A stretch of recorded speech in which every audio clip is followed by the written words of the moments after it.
So we're sharing screen.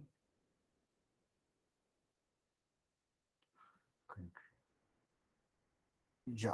So just continuing from uh, just continuing from where we left off in the previous recording, we were discussing basically fixed points and stability of solutions. So we were discussing delay del t, right, equal to delay del t equal to, so we were discussing this equation, and so basically to find the fixed point, what one has to do is figure out where delay del t equal to 0, which means the RHS of the equation has to be 0, right?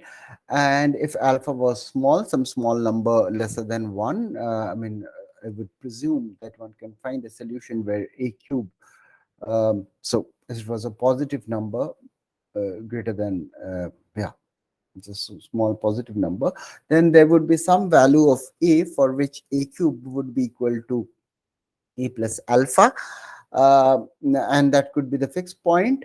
We can get the fixed point, it will be some value just above 1 if alpha was small, of course, I said, and if alpha is positive. And you can similarly, if alpha was negative, you can think that you will be basically have a cube plus mod of alpha will be a, and you will have some fixed point between -1 and 0. But but what would be the flow be? So if you make a small perturbation around a star being the value of the fixed point, uh, will it be stable or will it be unstable? So if you make a small deviation away from a, uh, will the solution move back towards the fixed point or move away from the fixed point? So just a guessing game is getting difficult, and what one does in such cases is linear stability analysis. So let me give a brief introduction because we are trying to understand how the equations behave. So we want to figure out the stability of a solution around the fixed point. Of course, the fixed point can be found by figure if by equating fa equal to 0. What is fa? Del a del t equal to fa, and in our case, fa was a minus a cube plus alpha. And when fa equal to 0, we can find out the a star, which is the fixed point. Now, what we have to do to figure out the stability is move away from the fixed point, move a small distance a away from the fixed point.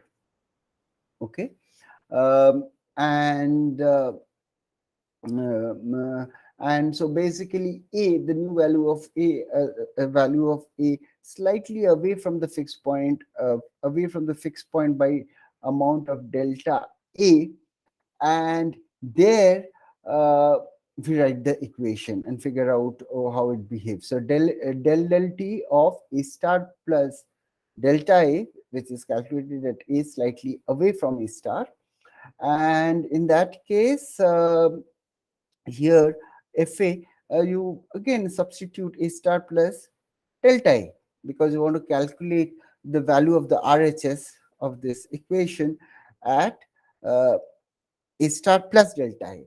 So if you substitute that, if this is our form, then a star plus delta a, which is this term, a star plus delta a whole cube, which is this term, plus alpha, right?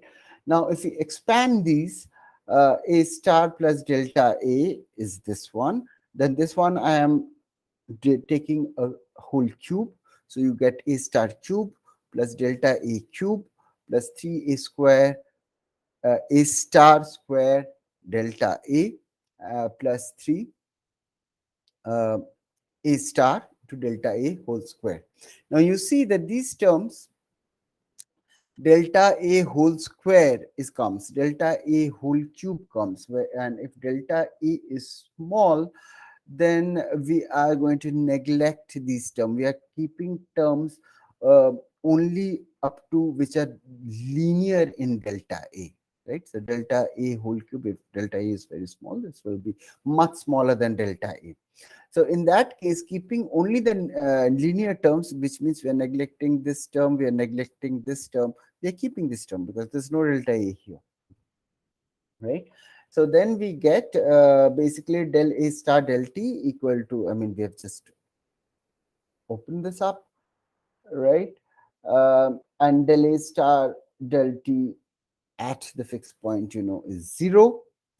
So what remains is this term, and we have these terms. So keeping just the linear terms. So this A star is there, delta A is there, A star cube is there, uh, this term is there, and this term is there. But now at the fixed point, you know that the combination of A star minus A star cube, the minus sign has to be there, plus alpha is equal to 0, because that's f A star at the fixed point, right? So what remains? What remains is this term and this term. So del t of delta A equal to delta A into 1 minus 3A star square. Now this equation looks more like del x del t equal to C, where C is this coefficient into x. And depending upon the value of the coefficient, if the C is positive, then you know that delay or whatever x will increase exponentially. If C is negative, this coefficient is negative, then delay will decrease, because you know how to solve this equation, right? So in this case, basically FA equal to A minus A cube plus alpha. And if you took this to be the derivative with respect to A, you are just changing how F changes with A. You calculate it at A star, it is essentially this term. In general, so this was just to motivate you. In general, if you calculate del F, del A, and at equal to A star, just near, right? Uh, so from linear stability analysis, what you get is you can not only get the fixed point, but you calculate the derivative of that function on the RHS with respect to A, calculate at A star, this term, and if it is positive, then the solution goes away. So if you put a slight move away from the fixed point, I mean, like A equal to 0, when we did for A equal to 0, then you'll get an unstable. So that basically the solution A will keep on changing and go off till it reaches another fixed point, stable fixed point maybe. If it is negative, that fixed point is stable. So this is the general concept. So you not only have to calculate and figure out the fixed point to find the nature of the solution, you have to also figure out what is the behavior, positive or negative, of del f del a calculated at a equal to a star being the fixed point, and that will tell you the nature of the solution. Okay. Uh, what I want to emphasize is this discussion, this last discussion, is about the stability of the differential equation. We have been taking a differential equation del A del T equal to FA. Of course, we drop the grad square term, we drop the diffusive term because that's another level of complication. We are discussing on the stability of the differential equation and not about the stability of the algorithm, which we did somewhere in the middle of last class. If you remember, for the explicit method, finite differences method, there was a certain criteria which had to be satisfied for the stability of the algorithm. So this is stability of the differential equation as different from stability of the algorithm. I want you to decouple these two, not get confused just because I'm using the word stability. And to find out the stability of a differential equation, a simple differential equation, as you saw, um, my first order differential equation, what we did is find the fixed point a star by del a del t equal to 0, f equating this equal to 0, and that's the fixed point. And then at the fixed point, you can linearize the equation and then look at effect of small perturbations away from the fixed point, right? And that's exactly what we did. Uh, that's what we did. And basically, the point is that one has to calculate and figure out that del f del a at a star is positive or negative, and that will give you the stability of the solution. Now, if you have two coupled equations, as we have in Fitz-Nagumo equations, right? Uh, so where we have del A del T equal to R1 AB and del B del T equal to R2 AB, and we had taken particular forms of the Fitz-Nagumo. Note, we are even now neglecting the diffusive term as of now. And here A was this capital A. I think I've changed this symbol, but B was capital B when we wrote down the Fitz-Nagumo. Now, again, uh, what we have to do is basically look at perturbations about the fixed point, perturbations about the fixed point, so that you calculate how the equation behaves at an A and at an B, slightly away from the fixed point and slightly away from the fixed point. And again, what one has to do is look at when del A del T equal to 0 and del B del T equal to 0. And what we'll get in this case, like previously we were doing del F del A, but now we will look at del R1 del A, and then del R1 del B, and then del R2 del A and del R2 del B, which we can write in short as R1 derivative with respect to A, R1 derivative with respect to B, R2 derivative with respect to A, R2 derivative with respect to B, right?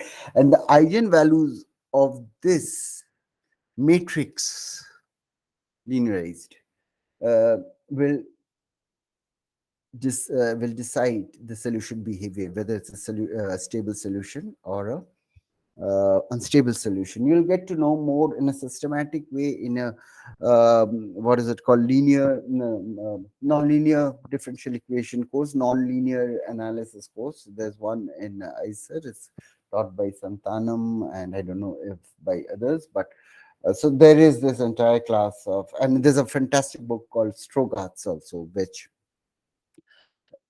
is related to chaos and nonlinear differential equations and behavior of nonlinear differential equations and so on and so forth. But here I'm just briefly telling you that the eigenvalues of this matrix is going to decide the behavior of the solutions. And yeah, I think I'll just cut it. I won't go into when one is positive, one is negative, both are positive, both are negative. I won't go into that because I want to move faster to the solution. But in this case, R1, as you know, for Fitzhugh-Nagumo is A minus A cube minus B plus alpha. And then you have to calculate del A del T and del B del T and da da da. And you can figure out that the fixed point for this case is when A equal to B, right? When del B del T equal to 0, when del B del T equal to 0, A has to be equal to B, and that's one fixed point, and then B is not going to change anymore. Furthermore, from this equation, to demand del A del T equal to 0 and A equal to B, then this term will become A minus A cube minus A, because A is equal to B, plus alpha equal to 0, and A cube equal to alpha will be the fixed point, right? Uh, okay.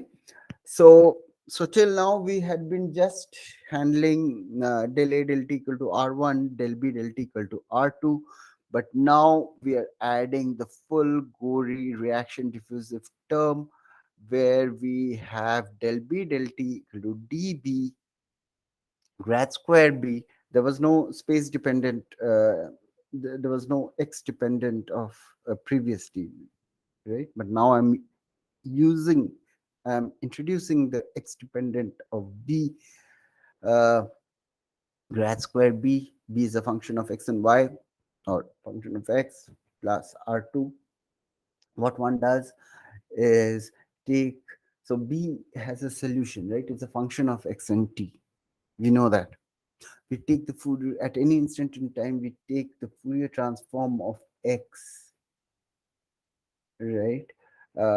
So x is the real space, and take the Fourier transform of x and write it as bf. So then this becomes del b del t uh, equal to minus dv, because when you take the Fourier transform, there's a double I which comes, it comes with a minus sign, minus db k square Fourier transform of b plus r2 function of af and bf being Fourier transform.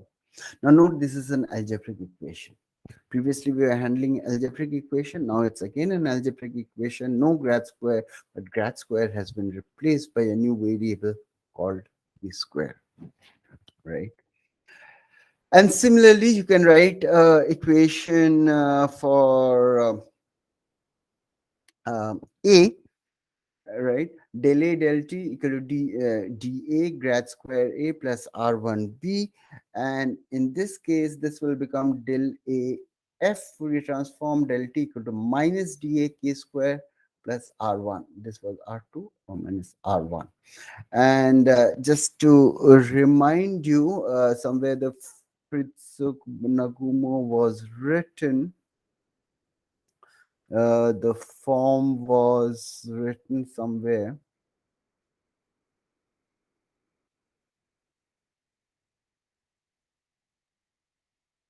Never mind. So what I want to say is that, del A del T comes with A minus A cube minus B. So if B increases, it will try to suppress the increase of A, because del A del T goes as minus B. B increases, it becomes more negative. It has a more negative contribution on the RHS of the equation. So B is called an inhibitor, as it is inhibiting the growth of A. On the other hand, in the other equation, if you remember, del B del T was the grad square, equal to the grad square term, the diffusion term, plus beta A minus B. So increase in A actually leads to an increase in B, because del B del T proportional to beta A minus beta B. Now, increase in B, let me see whether I can find.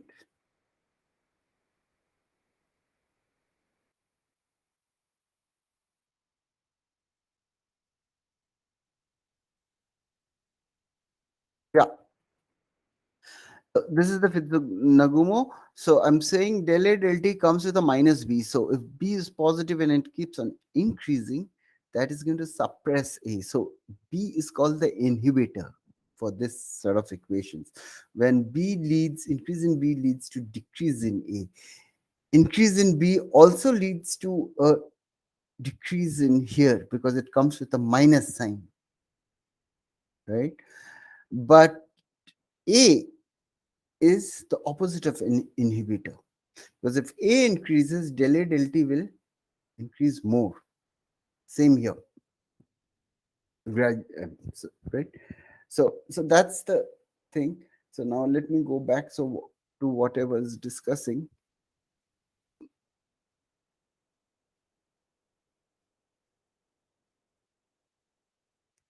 Yeah. So we were at this equation. So now in R1, so now what we have is when we write down this matrix, by which we decide the stability R1A.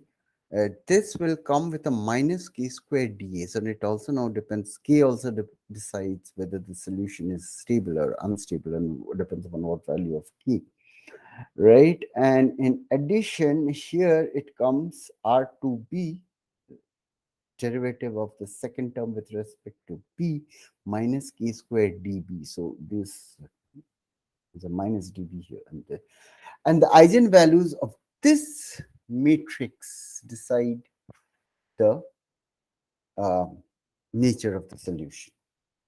Okay. Why nature of the solution? We are actually looking for unstable solutions. We want, because only if they're unstable solutions, then you'll see these patterns emerging. So basically, if this equation we call it J, and if we have to find the eigenvalues, the way to do it is write this matrix minus lambda I being the identity matrix, equal to 0. And if you write this, then basic and work out the algebra, you will find that the equation will look like lambda square minus lambda trace of J plus determinant of J equal to 0. This is the very standard. You might have done it in linear algebra. If not, just work it out. Okay. And the eigenvalue will be half. This is just using Sridharacharya formula. Half into this minus b plus minus b square minus 4ac. Right? So we have just written it. And if lambda is positive for real values of k, because this is space dependence, then we have an unstable solution. We get inhomogeneity in the solution, where R1A is of course del R1 del A and R1B equal to del R1 del B, and so on and so forth. Similarly, so we are really looking for unstable solutions, and discussing this with this k integrated, when will the solutions will be stable? Most of the time, actually, the solution will be stable. Only under a very special set of circumstances will the solution get unstable and will start getting patterns. And Pushpa Varnam, NPTEL, Turing patterns or reaction diffusion equation, he spends around 2 to 3 classes. I mean, first he introduces the Turing problem, as I did, but after reaching this point, when will these, what are the conditions such that the solutions are stable, and when they are unstable, it's around 1.5 hour class, right? We want to reach and learn how to solve it. So I'm cutting down around 1.5 hours of lecture, but it is fantastically explained by Pushpa Vanam. Even if I do it, I can't possibly do a better job of it. If you're interested, just look it up. Jumping a step of 1.5 hours where you analyze this in terms of K and so on and so forth. I'm just writing down some results. What the conditions for an unstable solution is R1A plus R2B. It's basically that you check whether this term should be positive, when will lambda be negative. So you do all sorts of analysis, and at the end of it, you're going to reach these 3 conditions. R1A plus R2B, the derivatives must be less than equal to 0. Now, for the Fitzhugh-Nagumo, we know what is R1A. We can easily calculate R2B and so on and so forth. We know all these terms. So this condition has to be satisfied, which means the derivative of the first term with respect to A and derivative of the second R2B must be equal to 0. This condition R1A, right, R2B, the product, minus R, I mean, these are the basically diagonal terms without the k square. Uh, and these are the off diagonal terms, product, right? This has to be greater than 0. Furthermore, dB into R1A, dA into R2B has to be greater than dA dB. The diffusion constants, which are always have to be positive, diffusion constant from the physics perspective can never be negative, right? Because that would lead to not spreading of a concentrated droplet. But if there was perfume all over the room, it would gradually, if it was negative, it would gradually come and become a spot, which is counterintuitive, possible mathematically, but not definitely nature wise, right? So dA into dB, and then you have this term. And this has to be also greater than 0. This has to be greater than this term, and both of these have to be greater than 0. Now, if you stare at the equation, you realize from the first and the third equation that R1A and R2B have to be of different signs. Both cannot be positive. They can't be positive because if they both were positive, the sum of these cannot be negative. They both also cannot be negative.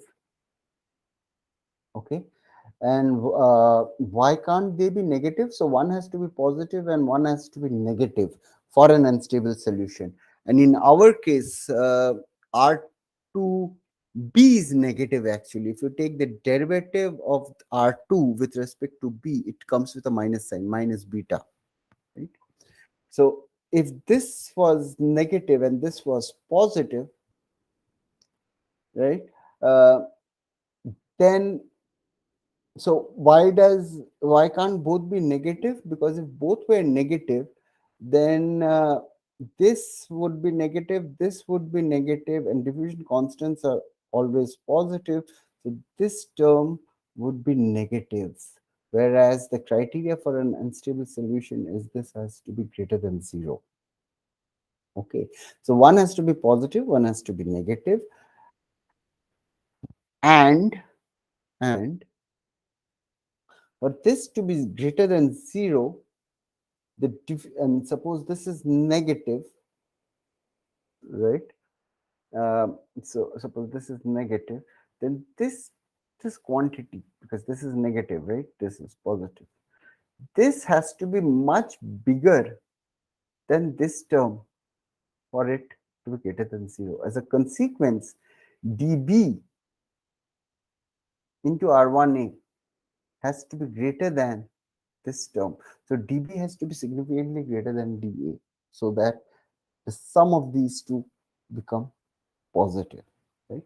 So what is the message? First of all, both cannot be negative because then you'll get into a problem here. Both will become negative and it can't be greater than zero. One has to be positive, one has to be negative. Both can't be positive because the sum of those has to be less than zero. One has to be positive, one has to be negative. And suppose this is negative, then dB has to be much greater than dA so that this term is bigger than this. Furthermore, so this was about these diagonal terms. One can get to know that basically from this equation you get to know that this is the off diagonal term del R1 del B and del R2 del A. One of them have to be negative and not both. Both can't be negative. They have to be opposite sign. Why? They have to be opposite sign because this quantity has to be positive. Now we already figured out from equation number 1 and equation number 3 that one of them have to be negative, the other positive, right? And in for the Fitsug-Nagumo case, actually this term is negative. So the product of this is a negative number. Now, if both were negative or both were positive, then this can't be greater than zero. I mean, this is a condition for instability actually. To get so to get unstable solution, one of these have to be positive, the other negative. Moreover, this term, one of them have to be negative so that the product becomes positive, and they have to be bigger than the product of this term, right? So these are the criteria which has to be satisfied to get stable solutions. So we have to choose a large, I mean, for the Fitsug-Nagumo term solution to get an unstable, we have to choose a very large value of dB. That's a parameter, right? And furthermore, we have to be careful about the values of alpha and beta and so on and so forth, so that one of these is one of them is negative, one of them is positive, and such that this is much bigger than this. So if we satisfy all the criteria, we'll see the emergence of patterns. Now we can go on analyzing this, but it is not going to help. What one can do is basically implement the equation, see if we implement this, what happens, see the patterns emerging, see how these uh, solutions behave, and once we and also see that when we get uniform solution and stable solutions, and once we have played around with that, we can come back, or rather you can come back, I won't have the time, and analyze this, have a relook at this, and again go back to the solution. So it's a basically just analyze this. I can't visualize the system, maybe you can, uh, but what I do is look at this, then look at the patterns, then from that experience come back and again relook at this. So it's back and forth to develop an understanding for the system. Okay, so I'll leave it at this. What we're going to do next is basically uh, write a computer simulation method with just the diffusion equation, ensure that the diffusion equation is working, and once we are convinced that it is working, we will also add the reaction terms, because then it will become simple. We'll use the explicit method, and then keeping these criteria in mind, choose the various values of alpha, beta, diffusion constants a and b. These are four parameters that we have, minus this alpha and beta, yeah, da, db. And keeping this criteria, see whether we get patterns, how if we change the values, how they evolve. If we break this criteria so that we get stable solutions, most of the cases, as Pushpanam will explain, we get stable solutions actually. Then how does it, if we choose, if we break any of these rules, what is the kind of pattern? It will be a relatively boring patterns. Is that true? Do we really get it? Of course we have to be careful, since we are using the explicit method, that we should uh, satisfy the stability criteria, else we will get junk results, right? So with that, let me end here the recording. Let me stop recording.